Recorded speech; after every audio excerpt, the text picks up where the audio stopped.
Hello, everybody. Thank you for coming. Can we get a warm round of applause for this beautiful entrance for me?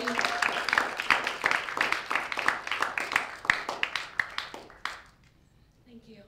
My name is Tanner Selston, if you don't know me already. I'm the editor-in-chief of Montage Literary Journal. I'm also impersonating a prepubescent 12-year-old boy with my voice tonight, so I apologize. The makeup covers the acne, so it's okay. Thank you so much for coming to World War I. This is our first annual competition featuring 4 of our most talented and unbelievable writers, not only teaching the youth at this school, but inspiring people around the world, I like to think. So here's how World War I works. We're gonna have 2 rounds of readings where 2 writers will compete head-to-head in under 7 minutes or less.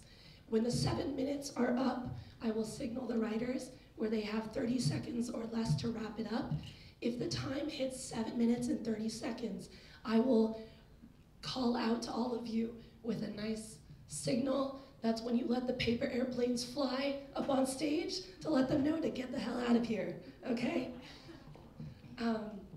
So after our first round, we'll do the same thing with our second round of contestants. And then once all the readings are over and the finalists are determined by our beautiful judges, we will have a final round of genre-bending, kind of Quinnipiac literary trivia-style competition. So are you guys excited? So first I'm gonna let you know who's competing. We have Ken Cormier. Ken Cormier. Go like really. Yeah, go ahead. Timothy Dansdill. Kimberly O'Neill. And a special guest and alumni visiting all the way from Chicago, Danielle Suzy. Thank you guys for coming. We appreciate it. Up next are 3 incredible judges who will be not only judging these folks on their writing capabilities, but also their performance style and the unsayable, just the things that you can't put into words, but they've just got that pizzazz. So first up is our writing judge. Rachel Corso is a self-proclaimed slob cat who enjoys the finer things in life like Toad's Place. She is, come on out. She is a senior English major with high hopes of still being able to afford McDonald's after her student loans kick in. Please give a round of applause to Rachel Corso. That's okay. Our next judge, she's a Black American, not white. This will become clear soon. She's a broadcast journalism major thinking about double majoring in broadcast journalism and English, and currently working on a poetry book, Miss Jessica Simpson.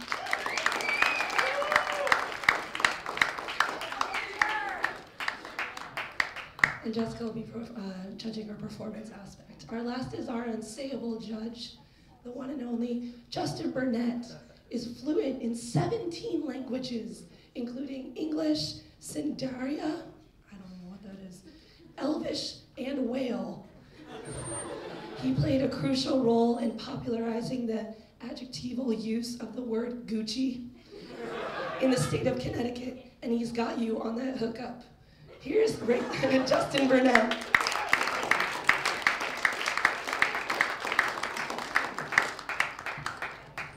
So after random selection, we've decided our first round of readers. First up in the first round is Timothy Dansdill, an associate professor of English, was born in Texas in a Texas sandstorm, just as the very first US presidential jet Air Force was christened. Over the past 60 years, he has loved myriads of miraculous women, worked on a dozen of manual and skilled labor jobs, been arrested twice, battled drug and alcohol addiction, read thousands of books, written a lot of bullshit about the anonymous function, introduced the rigors and wonders of writing well to hundreds of students at every level of education, married, and then raised 2 daughters, and looks forward to nothing in particular except a double espresso, a few passionately committed students, and laughter at his funeral. Please welcome me, join me in welcoming Casey Dansdill.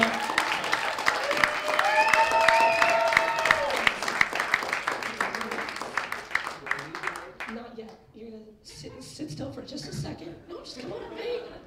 Do it. The voice isn't infectious. It's okay. You can stand next to me. Our next contestant in round 1 is Professor Kimberly O'Neill. She was born in the Bayou, and wow, what does this say? Oh. And rallied a rampant pack of raccoons. We're gonna go with that. Oh, she was raised by raccoons, ladies and gentlemen. You can speak better English than I can. She was eventually rescued by a kindly fur trapper who taught her and gently civilized her. She now teaches English at Quinnipiac and has a side business as an entrepreneur at the local raccoon, rescuing and saving the local raccoon population. Would you consider that correct? She also writes like a raccoon. So I do not write that, but indeed, I am an entrepreneur for the local raccoon population. Sounds good. Kimberly O'Neill. Sorry about that. Okay, so you guys, in order to determine the first reader, we're going to do World War I's version of a coin flip, where I'm going to say 2 quotes. Kim, since you're the raccoon connoisseur up here, you're gonna beautiful. As long as you do your whole reading like that, like it's cool. Like, okay with that. You're gonna call out the first quote that comes to mind, and whatever one it lands on. If it lands on your quote face up, you get to pick the order. Got it? Okay. Okay. We'll figure it out. So the first quote is Quinnipiac Q's motto, translated from Latin: "He who transplants sustains." Anyone know that? No. Okay. And then the second quote is a favorite of one of our editors by Charlotte Bronte: "I am no bird, no net ensnares me. I am a free human being with an independent will." Okay? So we either have transplant sustains or free independent human being. You can transplant sustains me. Nice. And it's up. So you get to pick the order. Would you like to go first or second? I would like for my distinguished colleague, Professor Dansdill, to go first. Okay, ladies and gentlemen, Timothy Dansdill. Tough love poem number 1, last muse of the fall season.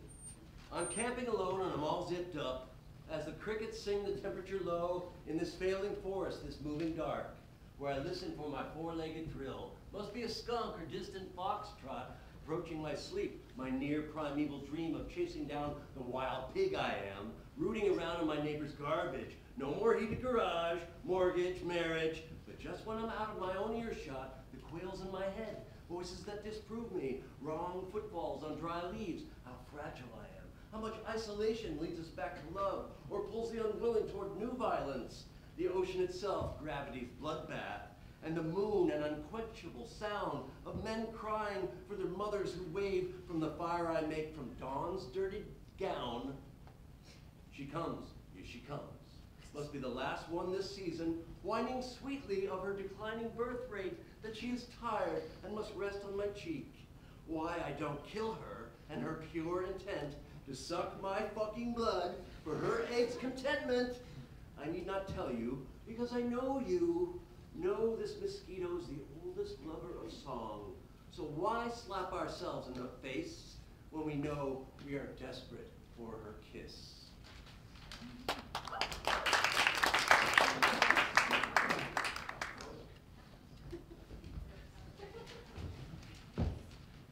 This wind. If I could tell you how long I've loved you, then I would speak as a man who is dead, but not in some grave tone, nor one bereft of his time left alive in you, but as one whose entire death climb failed to find you as we were. Children churned in the leaves on winter trees, fledglings forced from nests made from laughter's castaways, twigs tittering into songs only birds should decipher at midnight. Beyond the wing, begging dawn to address private parts of clouds, thigh lit as they spread the never news of lovers who have wasted another day. Hooray! Hooray! Even as they know that working's better than fucking one's life away. But if true, what if the state paid us all just to get laid? And if I could love how much I loved you, then ours was a love brought back alive, like bounty hunters who trail forever, each the other's ghost to kill both for free, to let some revenge just be. A desert with injustice who co-stars across all the westerns we know, where nothingness meets tumbleweed, and someone catches fire in a river's bed, remember? And then no one came flashing a badge of ashes in this wind we once loved. Manifest destiny. Manifest destiny. I was violent and uninformed. Getting uniform made me a god where village elders watched me, more patient in their range than the Sierra Madre surrounding my dawn patrol shadow. Its ripple in the chapel's whitewash, their brown faces raveined with wrinkles, black eyes insulting me like crows crying in translation. See him? He's a corpse under orders. His weapon's large, his gun very small. My own M16 in my mouth outside Madre de Dios. They must have cursed me into it. Madre de Dios! A village so poor, my image of poor buried itself. A bone without a dog that comes on thin, pure animate gristle. Suspicious at first, then on to me in joy. Less vicious somehow than the kids, streaming rags and screaming, Yankee, Yankee. Fingers and toes are gone away, okay. Now they kick my head loose. A helmeted skull scares the dogs. Boys scream, football, football, vamos! Ancient mothers all in black keep their calm distance, sheepish smiles behind their shawls. A priest might break into this game, sign the cross shouting, Merced, Merced, and kneel down by my heart, pour some dust on my eyes over the slug's rush of my tongue, my scattered fragments of freedom. Oh, my sweet tis of thee. Now the village whores made off with my man root and the lust I studied in school. Into my void, padres heaping dust into my blood's a darkened clay. Madre de Dios. He whispers, as if he were praying for rain. And so on me they gently fall, all these ancient mothers singing words they long ago let dry up when their last guerrillas bit them too hard, mixing blue milk with blood. They cry to let the harder world wean me and tear me down. And now I'm cursing in Aztec, all conquistadors. Gun belt, canteen, dog tags, all gone. Mestizos, rescue me from my west. Remake my face from your first world. A serious suffering face no good soldier would recognize in Geographia de Nacional. Make my face still missing in action. Illegal, alien, ready to work somewhere, invisible, in America, my birthplace, full of grace. Madre de Dios.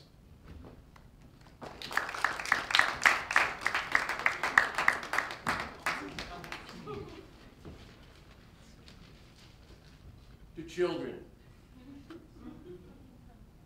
In this emergency of what soul was, once was, the refugee occupies what war does to children. But I promise I won't abuse rhymes time again in this little song to them, even though the sameness of sound is how children grow. From music into dancing with joy. How they remember birds lighting on their limbs. How their arms wave the wind, hello. Their legs, angels' wings in the grass, in sand, and in snow. How they remember that play is what makes fun. Before the birds became drones and stones landmines. Before their fathers playing God sold them. After they told them, God will suffer them. In the empire he shall bring to children. Ladies and gentlemen, DJ, so can we get a louder round of applause for that? Come on. Man. Up next is Kimberly O'Neill.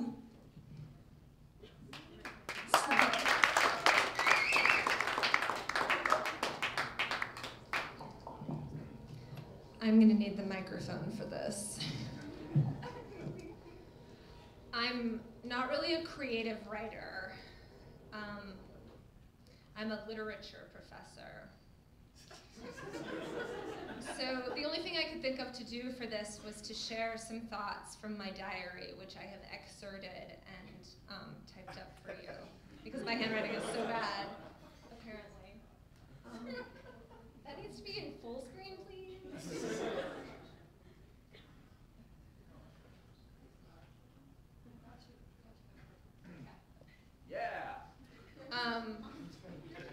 I want to warn you all that the secrets contained in this diary are dangerous.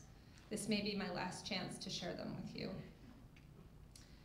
8:30:11. Dear Christoph. That's what I named my diary, by the way. Today was my first day as an assistant professor.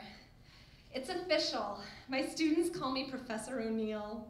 I even have an office. I share it with Ken Cormier, who seems really nice. The rest of my department is great too. One of my favorites is this dude named Tim Dansdill. He's got a great rant about how Facebook is the harbinger of the apocalypse. Based on my news feed, it's hard to disagree. Anyway, my classes went well, my students seem great. Overall, I think I'm gonna love it here. 4:10:13. My only friend, Christoph. Today was the Cinto Engel Symposium. For you non-English folks, by the way, this is an annual event in which Quinnipiac's English department gives away literary prizes. You shall go this year. Anyway, that's not important, blah, blah, blah. Beforehand, you'll never guess what happened. Well, of course you won't guess, you're a diary. Anyway, I ran into Danielle Suzy in the bathroom. You know how I feel about running into students in the bathroom. It is awkward. But listen to this. She was in front of the mirror, getting ready for the event, and I saw the craziest thing. I saw her face reflected in the mirror, and it was blood red. I'm not saying red like she was blushing. I'm saying red like the devil in cartoons. Like, red. And her eyes. They were these blue-white orbs of light. No iris, no pupil. But then everything else was normal. Her dress was really cute, good shoes. I was so freaked out, I just went flying into the stall. I sat there for like 5 minutes. It felt like a decade. Feeling sure that she was gonna come in after me. At one point, it occurred to me that I should make pooping noises or something. But in my panic, I just kind of said the word poop out loud a few times. Poop, poop. It must have fooled Danielle anyway, because I heard the door open and close, and I came out. She was gone, thank God. And when I saw her at the symposium, everything the same, totally normal. We chatted, took a photo. I must have been hallucinating or something.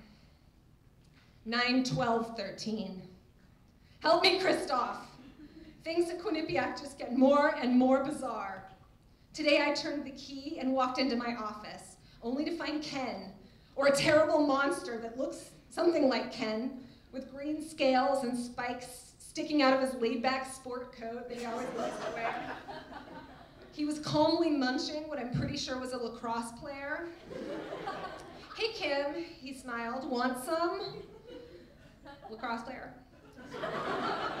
The worst part was having to come up with a way to turn him down politely. Needless to say, I told him I'd eaten a hockey player earlier and got out of there as fast as I could. When I saw him later, it was the same old human Ken, but now I am sure there's something going on. Jumped the gun a little. I'm not crazy. Well, maybe I am crazy, but either way, I'm getting to the bottom of this. Christoph, I'm sorry I haven't written in a while. You understand, teaching, research, service, and then I have been spending many late nights investigating what I've begun to call Monstergate. And I think I'm onto something. I'm going to record my findings here in case something should happen to me. And then I'll have to find a new place to hide you. Under the bed won't do for top secret information. Here's the evidence I've collected thus far. It seems that both Danielle Suzy and Ken Cormier are definitely shape-shifting monsters. These were the first two I've discovered, as I've mentioned in prior entries. I have now captured images both in their original monstrous forms. So have we seen the first? That is a real image, folks. And then, of course, the second one you've already seen. 8/28/14, Christoph. Today was the convocation, and tonight everything has become clear. All of the senior faculty gathered afterward, and I decided to spy on them. The normal shrimp cocktail and tiny glasses of wine were served. They're always too small. Everyone smiled and chatted. But after all the junior faculty left, I began to see the old ones transforming before my eyes. The president, the provost, the deans, all the tenured faculty, monster after monster, each a different shape and size and color. I still don't know from whence they came. Did they begin as alien body snatchers, or are they creatures of Earth? But I did see my own part in this horrible system sketched out before me as the convocation of monsters began to strategize. You see, it is the brains of the students that they are after. You people. That's right. They want your knowledge, your experiences, even your alcohol-tinged memories of toads. These are their food. And I discovered that I am part of this new faculty conversion program that takes place during the tenure year. Someday soon I'll be offered tenure, and with it, conversion.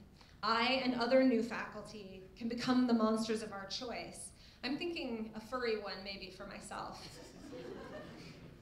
Our brains, if we do not accept this, will become food for the monsters, and then the hollow shells of our bodies will continue teaching at Quinnipiac. You can guess for yourself who is who. Ken, it seems, has struck a deal, because he's untenured. He became a monster after his first year, merely for the promise of tenure later. Sell out. I've also confirmed that Tim Dansdill is the leader of this conspiracy. Tim's true form can hardly be described, but luckily I managed to photograph him as well.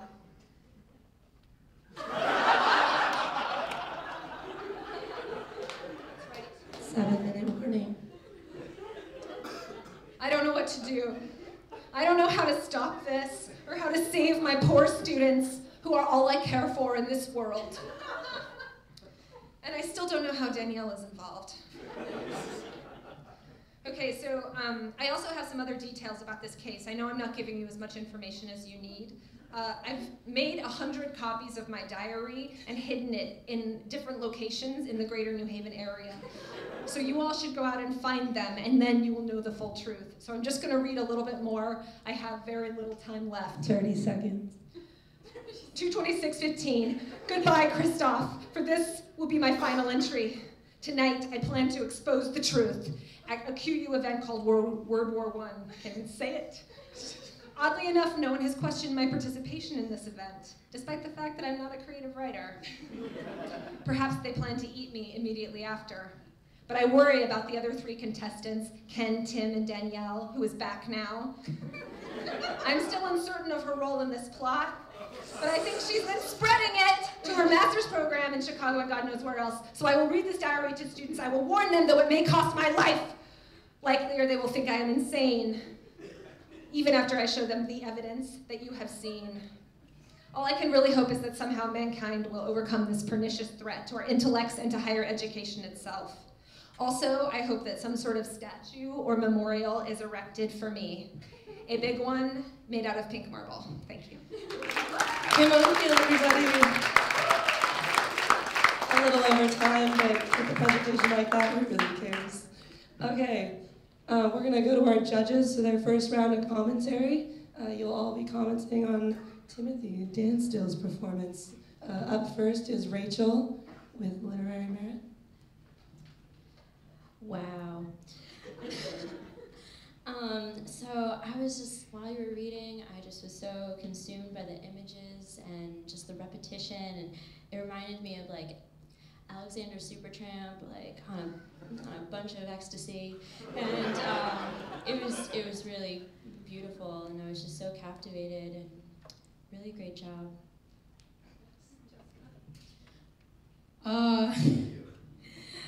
I love the performance. I love the prop dressing up, the passionate moving around, everything, the different language. The clown kind of reminded me of the, oh shit, y'all know that Wolverine movie, where they do the freak show?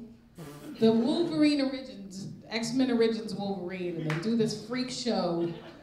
And with the clown hat on, you reminded me of somebody who could be in a freak show. So, that was great, and I loved how you made it funny, but you also made it real. So that was great. Yeah. Hello, Timothy. Justin. Hi. Yeah, so this is Pugsley, by the way, and he's gonna comment a little bit. He thought the animal inclusion was tasteful, but he just wants to know if that was real fur on that first hat, because that pissed him off. Belongs to my wife. Okay, all right, easy. Now, you were talking about, the government paying people to screw, but I think everyone here is wondering, if you were elected into Congress or as dictator, what type of shit, would go on. I could not imagine that type of legislation. I drew a picture of you, and that little bird move, that was kind of like, that was really nice, so. Thank you. Round of applause for Jimmy. Up next, I'll be commenting on Kimberly O'Neill's performance and slideshow demonstration. Kim, I love the honesty, and I loved how real and suspenseful and yes, brave. That's what I was gonna say. It was very brave. I loved the repetition of poop in the opening. Your performance and your entries were not that. So it was beautiful. Like I said, both very, very compelling performances by both of you, and honesty, great. Yeah, at first you had me a little scared because when you got up and walked to the microphone, you looked like, to me, you just kind of had this like sad, depressed look, and I'm like, oh, what's gonna happen?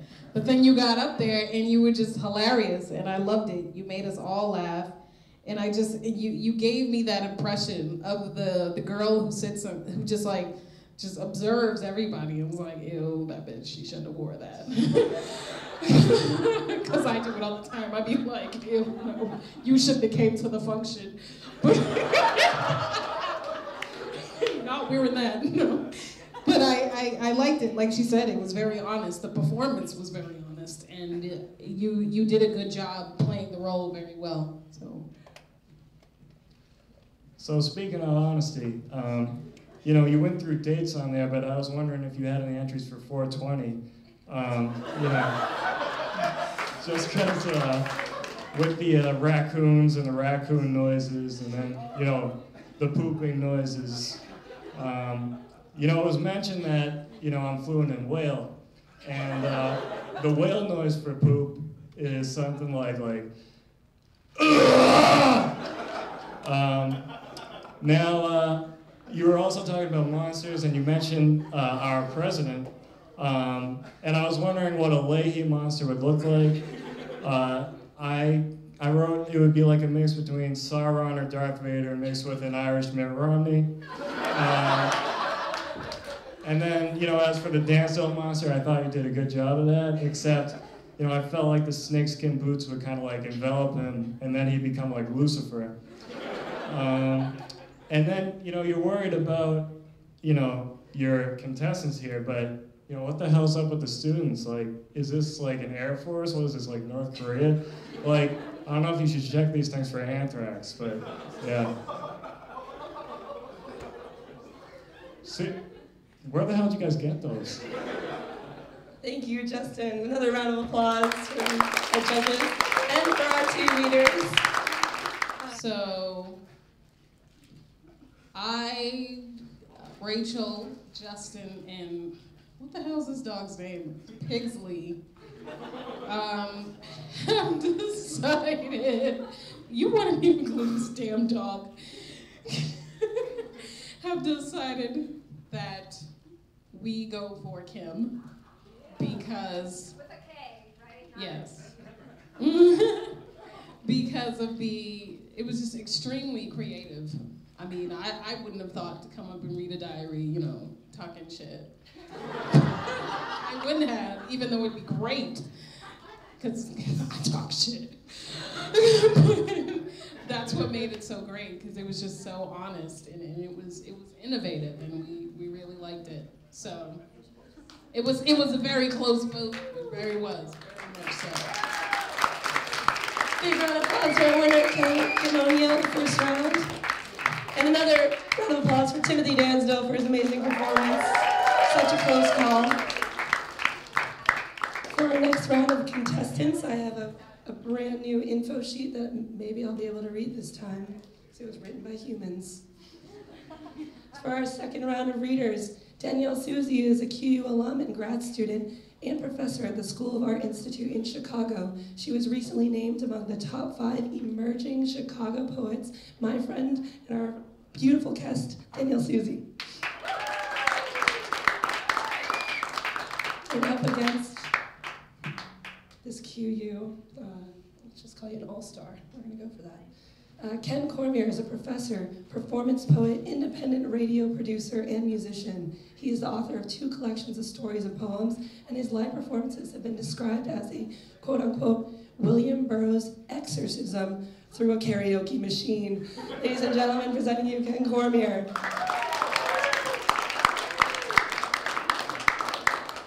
Hey, you guys, you know the drill? I'm gonna get the feedback on the mic. Okay, so the first quote, yeah, we're gonna let you call it out. One of the favorites from one of our editors, from Pablo Neruda. I love you as the plant that never blooms, but carries in itself the light of hidden flowers. And our other beautiful quote from QU, everybody knows Yale blows. All right, so you call it out in the air. Everybody knows Yale blows, always. Okay, Danielle, do you want to go first or second? I'll leave Ken for last. All right, Danielle's going to start off our round 2. Everybody, we're ready.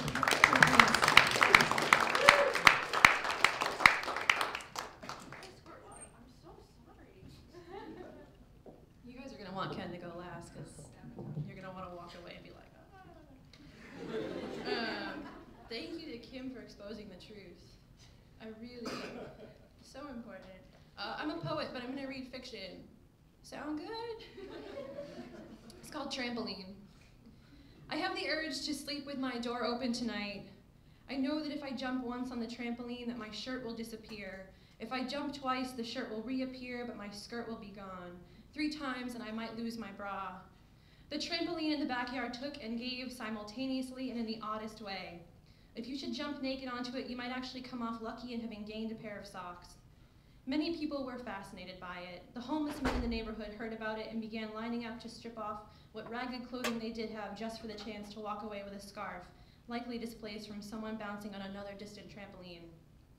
Most people accused me of being a criminal, mostly because I was one. I used to break the windows of the houses of the people I knew would forgive me. When I stole the trampoline, I had no intention of reassembling it or using it. I had no intention of selling it either. I just didn't want anyone else to have it. Soon, homeless men were beating at my apartment door and sat themselves along the stairwells inside my building. I never did find out who kept buzzing them in. I locked the deadbolt and called in sick to work several days in a row, prompting some question of disbelief from my boss. Finally, I told him I'd come down with dengue fever and it was altogether very serious. I said I might lose my arms. He sounded very sorry once I'd added that bit in and offered to give me more time off without pay. I thanked him, and in hanging up the receiver, I overheard 2 of the homeless men outside my door crafting a plan to ransack my kitchen pantry for goat cheese and fig jam. I noted their exquisite taste in dairy and sundries. The trampoline's parts were rolled up in an old vinyl tablecloth in the corner of my living room. I wrapped the bundle with duct tape several times around when I took it so that it was easier to carry onto the Blue Line and then onto the 82 bus headed south on Kimball. The metal framework had taken up a few seats on the bus, but the buses are always empty that late at night. Throughout my weeks with the trampoline, full trash bags had begun to accumulate, and I stacked them in front of the door like a barricade. At this point, my fridge contained little more than condiments and rotting cauliflower. I was trapped by the homeless men on the stairs, and now outside on my fire escape. I sat on the floor of my living room with half a bottle of warm Kahlua and started to peel the tape back from the trampoline bundle. I unrolled the tablecloth slowly and pulled the loose springs to the side. On the floor, I organized the metal poles by size and shape and spread out the tightly woven fabric next to the poles. Standing on top of the fabric, I jumped once and landed hard on the balls of my feet, while a rush of Kahlua sloshed around inside me. I had neither lost nor gained any article of clothing. I jumped again, and still nothing. Without the instruction manual, I knew I would never be able to put together such an advanced piece of recreation. Defeated, I lay down on the fabric and curled my knees into my chest. The hardwood floor put too much pressure on my shoulder and hip, so I rolled onto my back. I wanted the fabric to melt me, to slowly pull my clothes off at the seams and let new ones crawl up and creep onto my skin. I wanted the pants of strangers to adhere to me. I wondered how long I could keep this up, how long I could lock myself in the apartment. That night, after finishing the Kahlua, I pushed some of the trash bags away from the door, disturbing a plethora of tiny fruit flies that had spawned in the pile. On my hands and knees, I brought my lips close to the crack under the door and yelled out to the homeless men, "I will give you money if you leave." "We want the trampoline," one of them yelled back.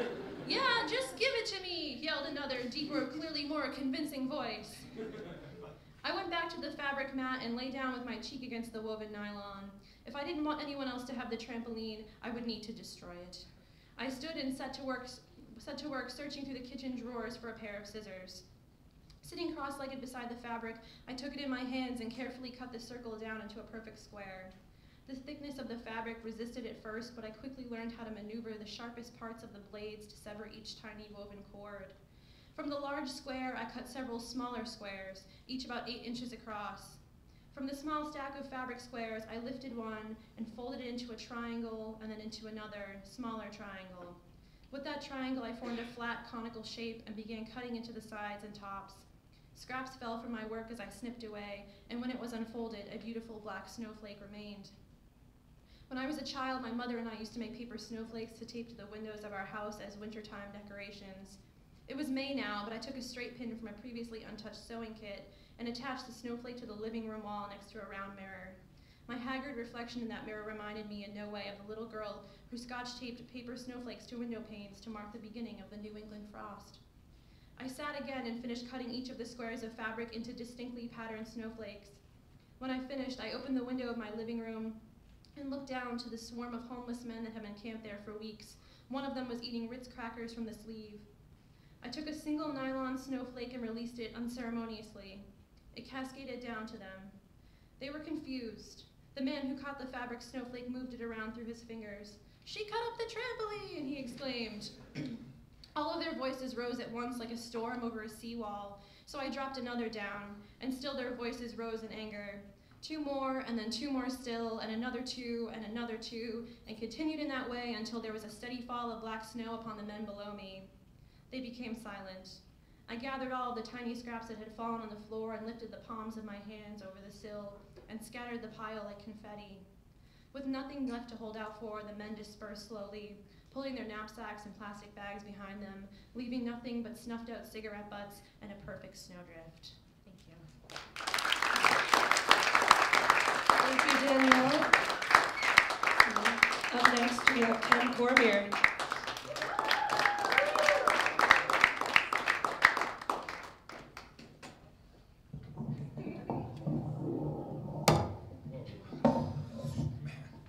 Sorry, I have to sit because I'm just tired all the time now. This is called Bug Dreams, and it's about those times in life that we all have when we're just constantly terrified of bugs, and then we dread going to sleep because we know that all we'll do is dream about bugs. So, bug dreams.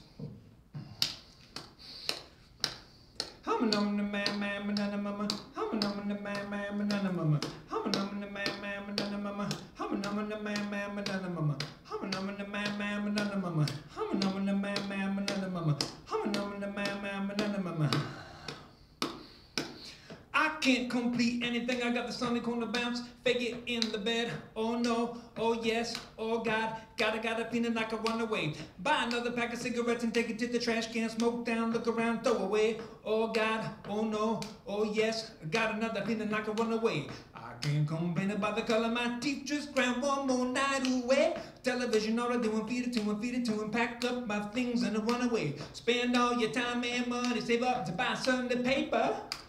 Find out the world's gone dead, another gabba freak of nature. Never ever put your money on a billy goat, buying a boat and saving it for later. You just turn around and find yourself in hell. I'm a number the man, I'm a mama. I'm a number the man, I'm a mama. I'm a number the man, I'm a mama. I'm a number the man, I'm a mama. I'm a number the man, I'm a mama. I'm a number the man, I'm a mama. I'm a number the man, I'm a mama. Caught in the running with the cap on, paper knife pop up in another part of the pop up, never knowing who, nothing ever do, done in the blast, in the flash, in the path of a rat. Continue levitating, buy another bag and another bag and another bag, and you bounce out, can't speak, can't see, go home, get sleep, bug dreams, wake up, new day. I can't find time to find a line to concentrate on. Eyes gonna drive you to hide, and when the killing's done, you just step up with pride. And I spend my time looking up to a motherfucking eliminator. I can put my head to neighbor's door and hear the moans and the groans of nature. Connect the dot and find a plot, your mind rewinds another picture. You just turn around and find yourself in hell. I'm a number the man, I'm a mama. I'm a number the man, I'm a mama. I'm a number the man, I'm a mama. I'm a number the man, I'm a mama. I'm a number the man, I'm a mama. I'm a number the man, I'm a mama. I'm a number the man, I'm a mama. I'm a number the man, I'm a mama. I'm a number the man, I'm a mama. I'm a number the man, I'm a mama. I'm a number the man, I'm a mama. I'm a number the man, I'm a mama. I'm a number the man, I'm a mama. I'm a number the man, I'm a mama. I'm a number the man, I'm a mama. I'm a number the man, I'm a mama. I'm a number the man, I'm a mama.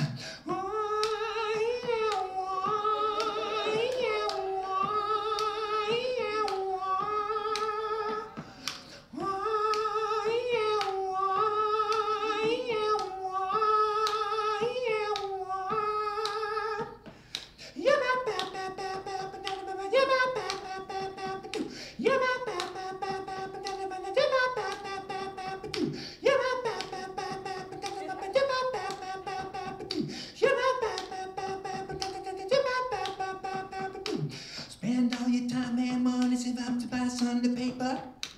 Find out the world's gone dead, another gabba freak of nature.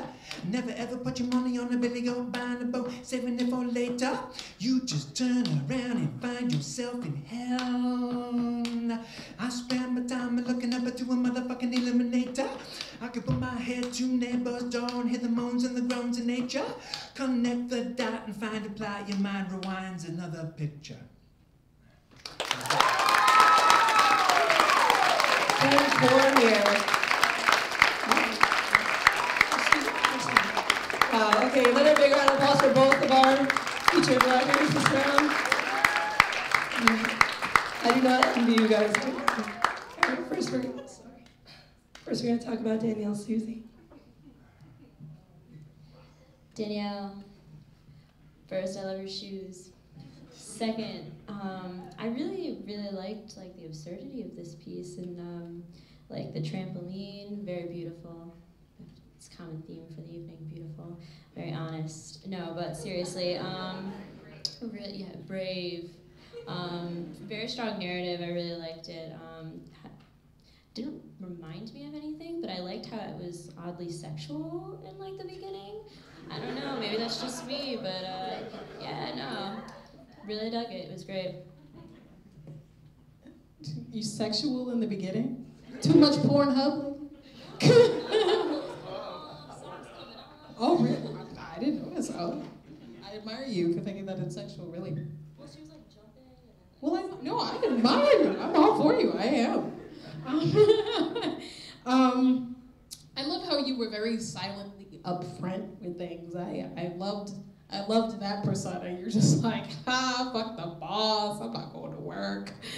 Like, I love the part about the bra. I'm obsessed with the idea of boobs, like, because you can see I'm a double D, right?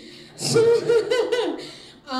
it's just the whole, I mean, the persona that you had when reading it, it's just like, I'm innocent, but don't sleep, bitch, because I'll bust your window, and like, I'll throw out the trampoline. Was I the black snow in that?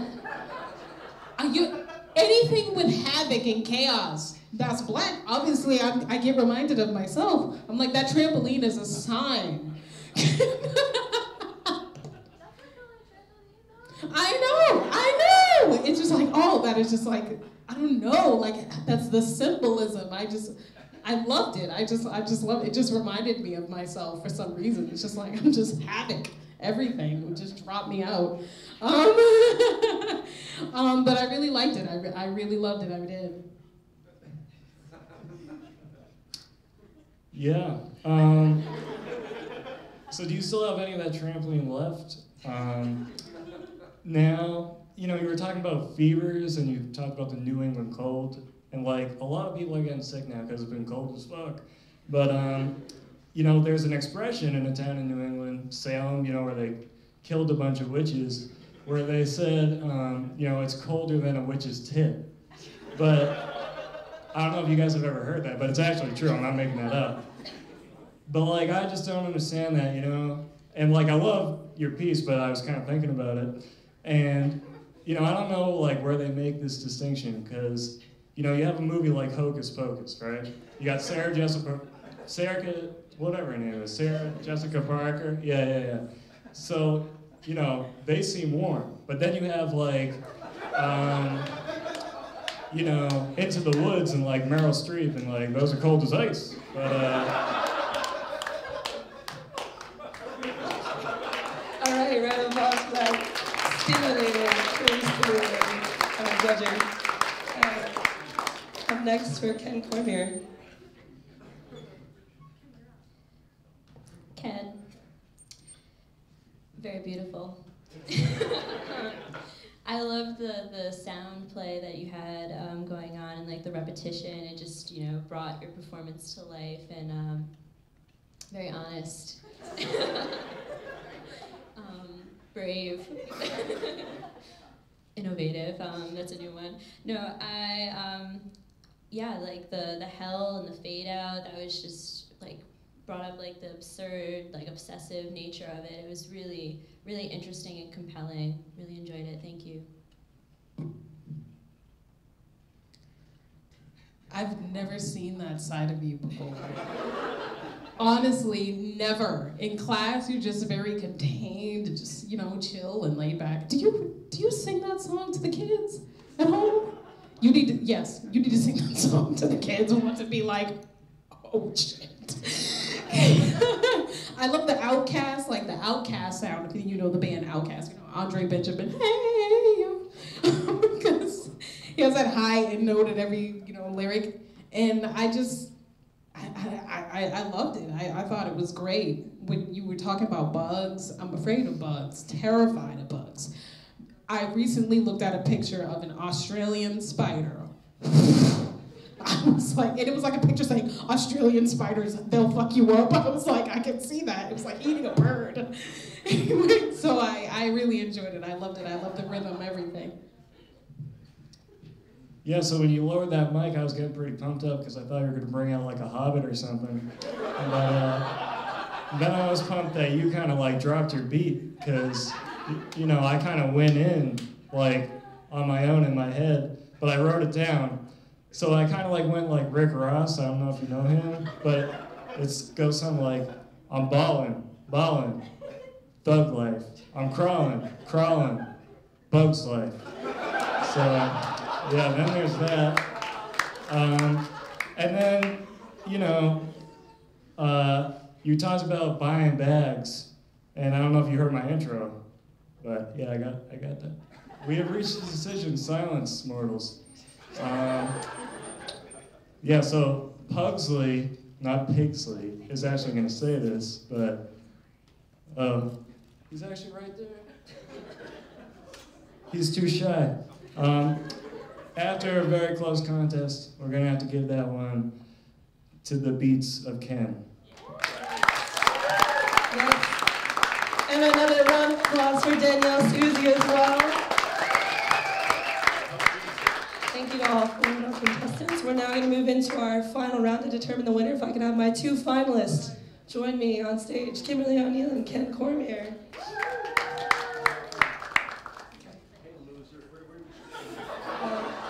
You can, right there, perfect. Okay.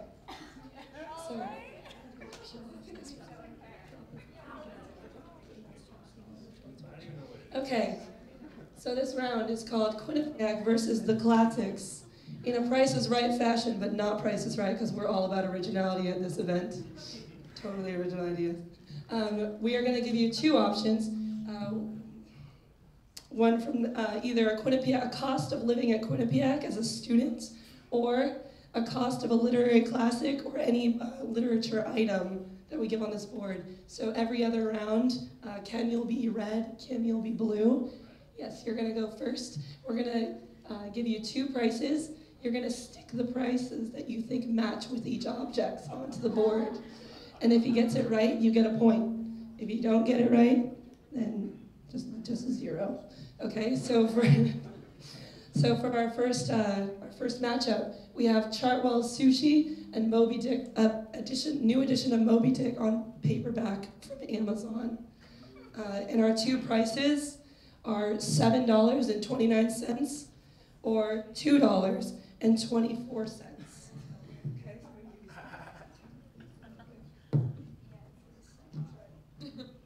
Okay, which one is which? So you match both. Yes, and you see. Just stick them on top of where you think they go. Yep.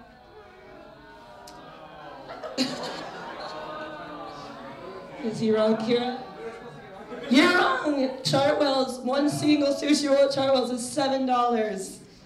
And edition of one of the greatest literary classics of all time is $2 on Amazon. All right, Kim, this is your opportunity. Okay, for our next round of pricing, what is the cost of the expected meal plan balanced by 327? This is the amount of money that the students are expected to live on, to sustain themselves on for the rest of the semester. On to the rest of the semester. Yes. Or the complete edition of the Oxford English Dictionary, brand new.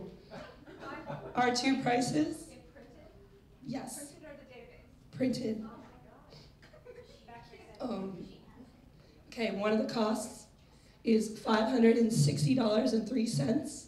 The other cost, $379.95. Which one goes where? Yeah, these are right here. Yes. What do you guys think?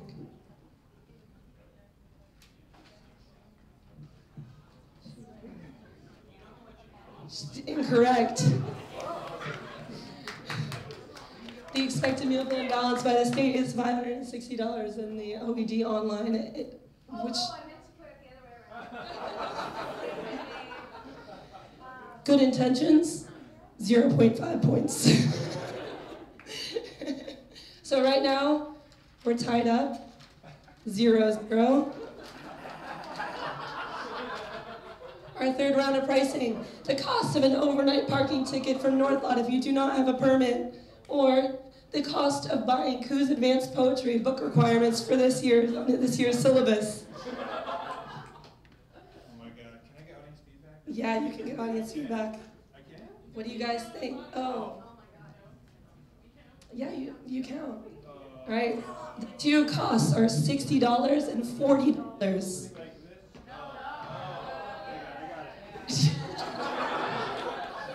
Yeah, that's right. Congrats, everybody, you got a point. Our final option. 1 semester of housing, on-campus housing, versus a first edition, signed and personalized version of To Kill a Mockingbird from a very nice seller on eBay. Get audience feedback. One cost is $7 grand, another cost is $15,000.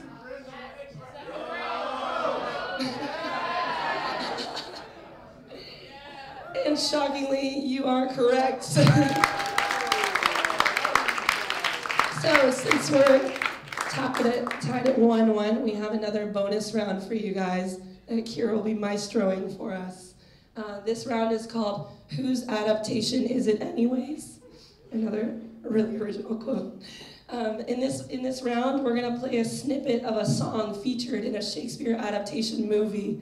Not only do you have to identify what movie the song is from, but also which Shakespeare adaptation it is. So we're gonna play you a sound clip. What movie? So the movie and the original Shakespeare play? Yes, yes. Kira, you ready?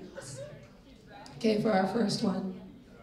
So the first one, can I get an audience volunteer from the front row that wants to come up? Jen?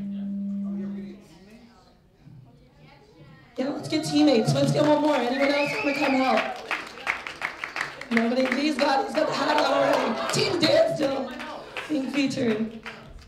All right, so you guys are gonna collaborate, and then the first one who tags the hand of Justin. Justin, you're gonna stand right up front. First one to tag the hand of Justin gets to answer if you know the answer. So I need both teams to step back to the whiteboard. I'm gonna have, both teams. Yes. All right, we'll keep you guys there. All right, Jen, you're allowed to get as close as possible. If you tap, you have to have your answer ready. No. We're gonna play a snippet of the song, name the movie that's featured in the Shakespeare adaptation that it is. You ready? It's not working, okay. We're just gonna take a quick, oh, there you go, you got it?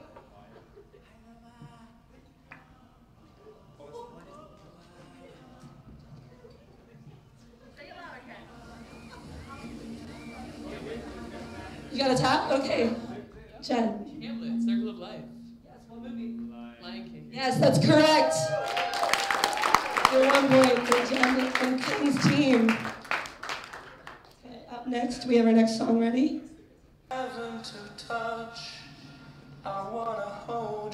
Yes, Kim. 10 Things I Hate About You from The Taming of the Shrew. Yes, that is correct. All right. Got another. Is this the final for the final point? Do we have 4 songs or 3? You've got this one and then One more. Okay. Give me, all you will see is a girl you once knew, although she's dressed up. I sort of know this. That's definitely Evita. Okay, what movie and adaptation? I don't understand. So, I don't understand how Evita is connected to Shakespeare. What movie was this original song performed in? What movie adaptation? Evita. No. Did we get? To the nines and sixes and sevens with you. Okay. We'll move on to the next one. Funny story is, you can't find West Side Story anywhere on YouTube. So that's what that was supposed to be. Yeah, so this one will be the tiebreaker question. If you can, yeah, so sorry about that, Kim. So the final question, tiebreaker. For all them, you want another half point? Okay, so. I'll sing Don't Cry for Me, Argentina. Okay. No, all right. What is this, a democracy? Oh wait, this is like World War I. America win. Okay, so for all the marbles, name which adaptation it's from.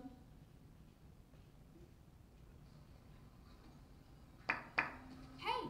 Hi! What up? Come on, guys, come on. Be my roommates.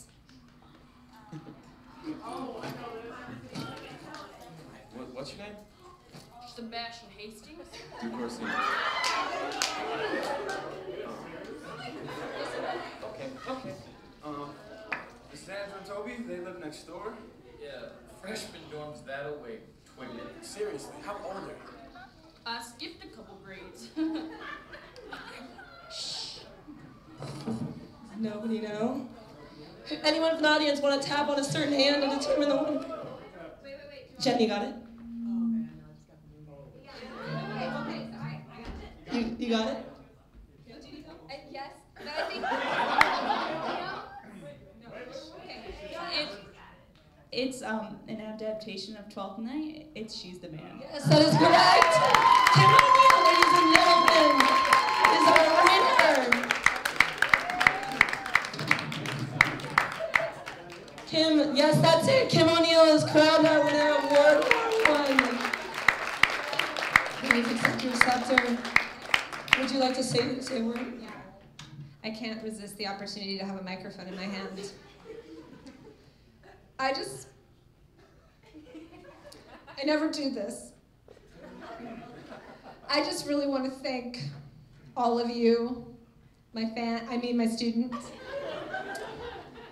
my contestants who are all much more talented than I, these amazing individuals who organized this event, and my partner Sean, who actually did the PowerPoints. I can't take credit if that was all his artistry, but I told him to make a hack job of it so it would look like I did it. Thank you. No, this is yours. You are the winner. You are the winner of World War I. This is all yours. You've been crowned. Okay, can we get one more gigantic round of applause? You fantastic. Ken Cormier, Timothy Dansdill, Danielle Suzy, and Kimberly O'Neill. Thank you to my judges, Rachel, Jessica, and Justin, and my lovely stage friends. Thank you so much for coming. And my team, thank you. You know what, I'm a senior, so if you guys would like this event to continue, then juniors, the gauntlet's been thrown. It's all up to you. But thank you so much again for coming. This is thrown by Montage Literary Journal. Our publication is set to release on April 23rd in SC 120 in the Student Center. You'll be receiving emails about what time. So thanks again, that's it for the night. You guys go home.